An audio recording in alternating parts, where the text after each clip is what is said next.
On April 23rd and 24th, the theater department will present Masks and Music, Stories from Quarantine. At the end of March, they held open auditions for the show, which will be a student-directed collection of narratives, poems, and stories about the community's experience in the coronavirus pandemic. So, throughout this COVID pandemic, theater has been affected greatly. And so, we knew that we were going to have the opportunity to be on stage. We just didn't know in what capacity. So, throughout the last 2 semesters, I've tried a couple of things. In October, we had 6 students on stage, but they were wearing face shields. In March, we had a one-woman show with just one person on stage. And so, we thought, what a great opportunity to minimize the actors on stage and also to be inclusive and incorporate our community and the stories that have made us come together, actually, even when we were isolated.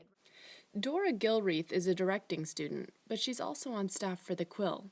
She wrote one of the selected stories and is looking forward to seeing the pandemic presented differently on stage.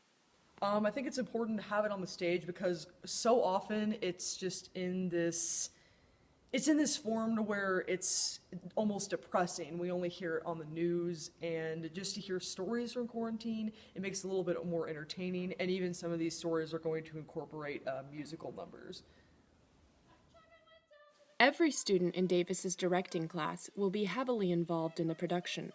Though they didn't all write a story, some auditioned as actors and singers, and all will be converting stories into stage performances, then directing their own portions of the production. All throughout my high school and even like my first shows, I've always been on stage. I've never gotten to be backstage and kind of experience it. So I'm really stoked because as an actor, you kind of get to watch other people's visions come to life. I'm super excited to finally get to watch my vision come to life. I'm super excited to bring something, a part of myself to the table. The production won't be like a traditional play. Instead, each student's visions will alternate with poems and songs. Actors will likely be dressed in simple black clothes, putting audiences' imaginations to work. I think it's going to be a wonderful event. You know, it's going to be very theatrical. It sometimes less is more, and so we're not going to have all the sets and the props and the lighting effects.